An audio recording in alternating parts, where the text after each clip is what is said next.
એક વાર બેહી જો અચાણી ભાઈ ઉભી હોય અંધારા પણ એને થઈ ગયું કે ચૂડેલ છે એક વાર ચિત્તમાં પહેરી ગયું ને પણ તમારા ગોદડામાં ઉરી દેખાય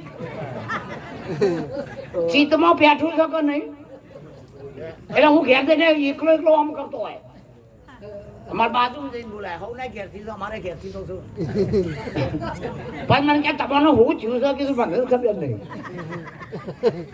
કે તમારે હું થયું છે કીધું મને ખબર નહીં કે તારા હવે ભજનમાં બહુ દાદા જાઓ હવે ના પાડે એટલે મોની બેચ છે કે એમને કે ના વાતું નહીં મારા ભજન સત્સંગનો મને કોઈ શોખ નહીં બોલો આટલા બધા ભેળા ભેળા કાયમ હું ભાડો ને આ મારો આત્માની મોક્ષ ગતિ આત્માની અરે જ્ઞાન તમારા પર્યાય શબ્દ છે મોક્ષ છે એ પર્યાય છે અને એ સાચા માણસોને જોતું જ નહીં હરિનાજન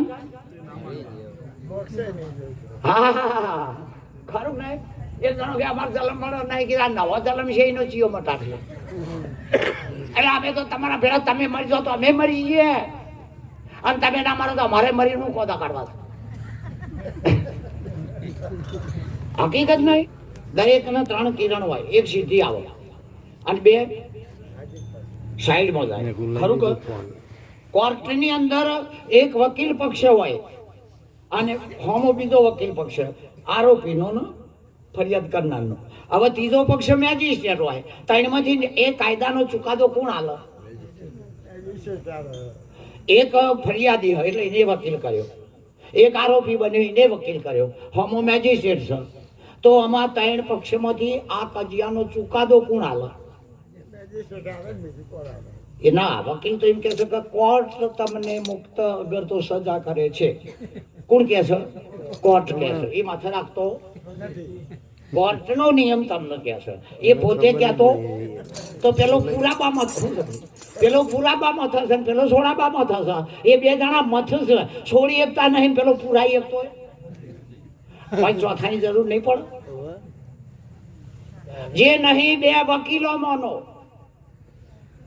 2 વકીલના પક્ષમાંનો નહીં અને મેજિસ્ટ્રેટના પક્ષનો એ મેજિસ્ટ્રેટના પક્ષનો એનો સાક્ષી કહેવાય એક આખો કેસ એક સાક્ષી ઉપર આધાર છે કના ઉપર સાક્ષી તમે તમારી હું સાક્ષી સાથે ભગવાન નિરાકાર છે લ્યો અમે શરીર વાળો પાડીએ છીએ ને તમને શું થયું છે પેલો વળી કે આત્મા ના દેખાય તે બોલી ના જોવાશો ના દેખાય તો આ મન દેખાય છે નામ તમને મધ્યમ ને પુનઃસ્તવાદી અર્જુન કે છે અરે તમારો આદિ અંત હજારો પેટ હજારો હાથ હું નજર જોઈ રહ્યો પશ્ચાત મિત્વ વિશ્વેશ્વરો વિશ્વરૂપમ મને દેખાય છે તમારું શું થયું છે આમ કોક લોચો નહીં પડ્યો 2 ભેગું ભાળવું હશે તો નહીં દેખાય 2 વસ્તુઓ ભેળી પાડવી જ દેખાય હા ના એક વસ્તુને 2 રીતે જોઈ હોય તો પાછી દેખાય કેવી રીતે એ બસ એ રંજીને દાદર માર્યું આ તમારી ઓખના ડોગા ઉપર એક ઓગળી મૂકીને દબાવો એકની કે તમે કરી શકો વાંસની ખોમી છે હા તમે ઓખને ખોમી બતાવી તે 2 ના દેખોણી ના કે કોઈ વાસ્તવિકતામાં 2 છો હા એમ હાથે કરીને તમે એક ભગવાન ને એક ઉપર કરવા વાળો તમારી ઓછાનો ઠેકાણો નહીં એટલે 2 દેખાય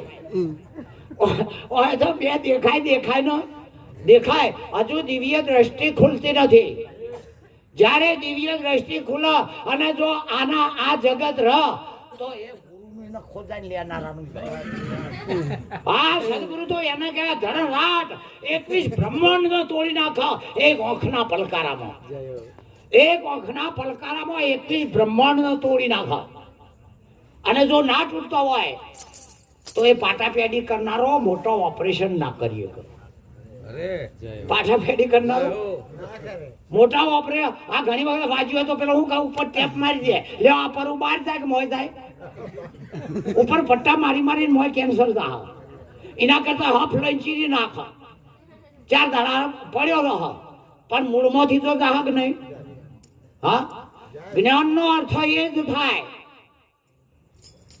જે વાતને 10 ઇન્દ્રિયોથી આપણે નહીં જાણી શકતા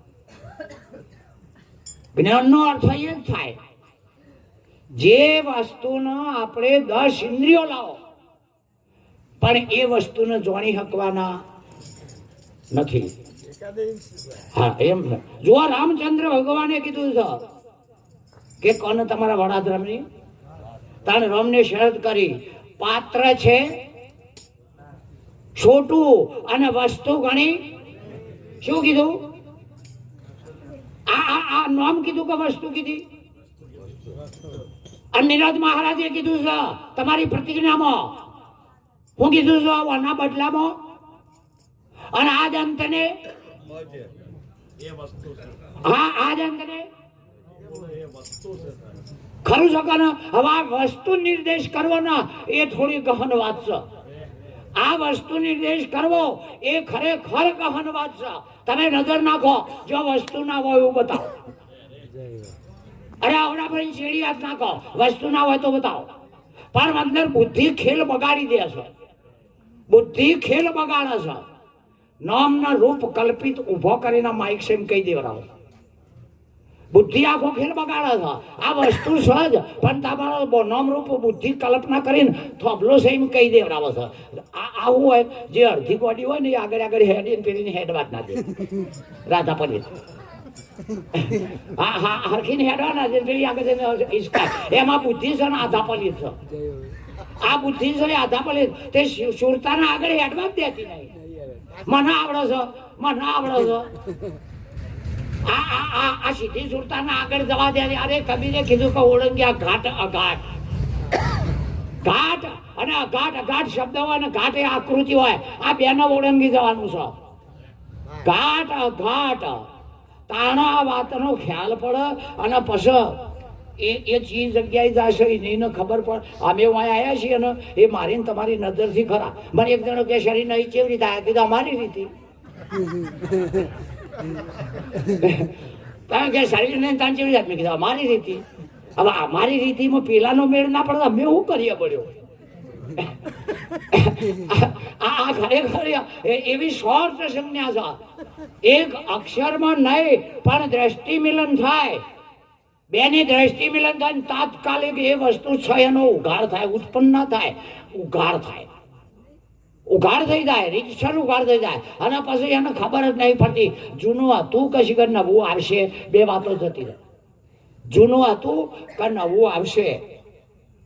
વેરાગ ભરેલો હોય ને ભરથુરીની પઠેમ સબ્બર વેરાગ ગૌતમ બુદ્ધ જેવો. અને ખાલી સંતનો શાસ્ત્રનો શબ્દ હોભળો ને આ બધું તુચ્છ લાગે. નાહી ના જાય નાહી ના જાય. આ બધું તુચ્છ લાગે. આ 500 નો ચાલુ કરે એટલે 40 નો ઘોડો વધારે તેજ કરે કે જોખો થાય? હા જોખો થઈ જાય. એમ આ જગત જતું નહીં રહે પણ જાણીને તમારા કોમનું નહીં હોય એમ થાય. જાણીને તમારા કોમનું નહીં હોય એમ થાય. અને જેના કોમનું હોય એને જો કોમનું લાગતું હોય તો અમારે લઈ નહીં લેવું. પણ ગુરુની દ્રષ્ટિનો ઉઘાડ નથી થયો એનું દુઃખ છે. ગુરુની દ્રષ્ટિનો તો આ સ એ દેખાય છે કે નહીં એ દેખાય છે. ના હોય તો શું દેખાય? સ એ દેખાય છે અને સ એ જ વપરાય છે. ના હોય તો શું વપરાય? ના હોય એ વપરાય. તારા સ એ જ ભાડો છો કે બીજું કોઈ? જે સ એનો અસ્તિત્વ કહેવાય. જે સ એનો અસ્તિત્વ કહેવાય. સ એને જ ભાડો છો એને ભાત કહેવાય અને સ એનો જ ઉપયોગ કરો છો અને પ્રિય કહેવાય. અસ્થિ ભાતિ પ્રિય તમારું સ્વરૂપ છે. અસ્થિ ભાતિ પ્રિય આ નામ રૂપ નતો એના પહેલાનું છે. આ નામ રૂપ નતો એમાં હમણાં અમારા જવાહરલાલ મહારાજે બહુ સારું કીધું હતું કે ગુણ તો રશે રશે ને. હા જુઓ નિરોધ મહારાજ પણ કે ગુરુનો ગુણ જુઓ જગમાં જાહેર કર્યા. ગુણ તો રહેશે રહેશે ને. હવે આ બધા કે નામ રૂપ ના ગુણ નો બાદ તારે જેનો કરવો હોય કરવો. અમારે ના નહીં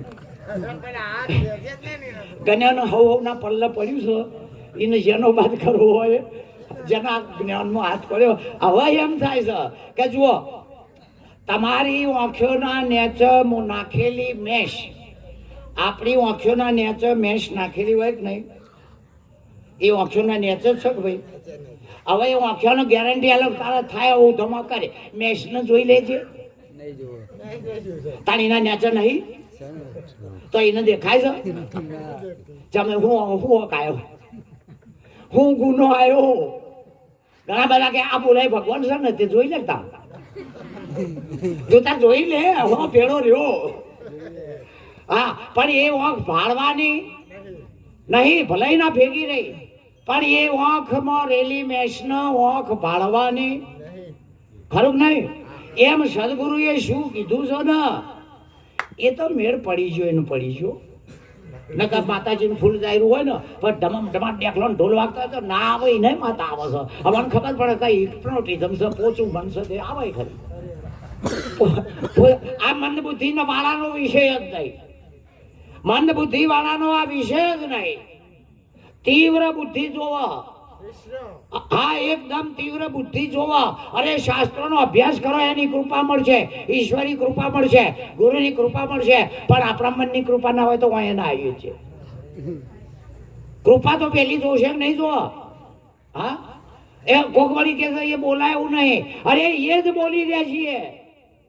જે નહીં બોલાય એવું એને વેદાંતમાં અવ્યાકૃત કહે છે, ભાષામાં ના. અવ્યાકૃત, વ્યાકૃત થઈને બોલવા તરીકે આ વસ્તુઓનો નામ પડી ગયો છે. એ નહીં બોલાતું એને જ બોલાઈ રહ્યું છે, નહીં દેખાતું એને જ દેખાઈ રહ્યું છે. તો કે સનાતન હું છે, સનાતન જીવ છે. હું છે હા જીવ લોકે મન ષષ્ઠા પ્રકૃતિ થાની કરશતી ભારત મમય વંશો જીવ લોકે જીવભૂત સનાતનમ. એ આખો પાછો થતો નહીં, એમાં ફારફેર થતો. જો કૃષ્ણ જ કહે છે કે મારો અંશ જીવાત્મા સનાતન છે. બીજી બાજુ કે સર્વ ધર્મ પરિત્યજ્યમ, બધા ધર્મોનો. હવે બધા ધર્મોમાં ઇસ્લામ નો હિન્દુ ના આવી ગયું, આવી જાય ને. હા સર્વ ધર્મમ, એકલી એક ધર્મ નો ત્યાગ કર. અર્જુન કહે છે તને પછી કરવાનું મામે કેમ શરણમ, મામે કેમ શરણમ. હા ખરું. અને આ ભાષા ના સમજાતી હોય તો બધા ધર્મોનો આપણે કોઈનો ધંધનભાઈ નહીં. હવાની જગ્યાએ જે હશે લાભ નુકસાન તો હશે નહીં, આપણે જોવાનું. બીજ ધર્મ નો હાચવો. જય હો બાપુ. મોટામાં મોટો ધર્મ પારકા ખેતરિયામાં માલ દે વાઈન પછી. હા આ ધર્મ તો પેલો હાચવવો પડશે કે નહીં. આ ધર્મ જો નહીં હાચવા પતિની વાત પછી બધા ધર્મો પેડા કરો, દુઃખરૂપ છે. આ મોટામાં મોટો ધર્મ આ છે. અને આખા જગત નું બીજ તો બ્રહ્મ છે. તો બ્રહ્મ ને હાચવો ને આ સિદ્ધાંતિનો. આખા વિશ્વ નું બીજ કોણ છે? બ્રહ્મ છે. બરાબર. હવે આ બ્રહ્મ નો અર્થ શું થાય? જીવ બ્રહ્મ એક છે કે ને? સિદ્ધાંત વેદાંત બધા કે છે જીવ બ્રહ્મ. તો આ બ્રહ્મ છે ને એ બ્રહ્મ નો અર્થ હું અને એક છે એનો અર્થ ચો લઈ દઉં. જીવ બ્રહ્મ એક છે કે નહીં? તો બ્રહ્મ અર્થ ચેતન થાય છે. બ્રહ્મ નો અર્થ ચેતન થાય છે. તે પાછા ગુરુના મુખમાંથી આવતો, ગુરુના મુખમાંથી એ આવતો હોય તો. નકા આ તલાવડાના દરિયામાં કેટલાય પાણી ભર્યો છે, ઉપરથી શેતી બગાડ. શાસ્ત્રમાં સહ મારી ના નહીં, પણ એ ગુરુના મુખમાં થઈને આવે. હા ખરું કે નહીં? આપણે માનો કે મારા ડોગેર વાયુ હોય, હવે વંટોળિયું આવ્યું અને અરબી સાગર માંથી મોજું ઉપડ્યું, વાયરાના ભેળા 4-5 છોટા પડી જાય એટલે ડોગેર પાક. આ એગડા ઠઠ પાણી જોતું હોય એ 4 છોટા ઉછેતરમાં પડી જાય, ડોગેર પાક ન કમા લહણ કોથમી વાવો. એ 4 છોટા લહણ કોથમી થાય. ડોગેર ના પાક. એક રાતમાં બોટ લઈ લીધો કે હું બ્રહ્મ છું, લહણ કોથમી પકડો. ઓય બ્રહ્મ ના પાક હોય તો એગડા ઠઠ સંતોના પાસેથી છૂટીએ નહીં.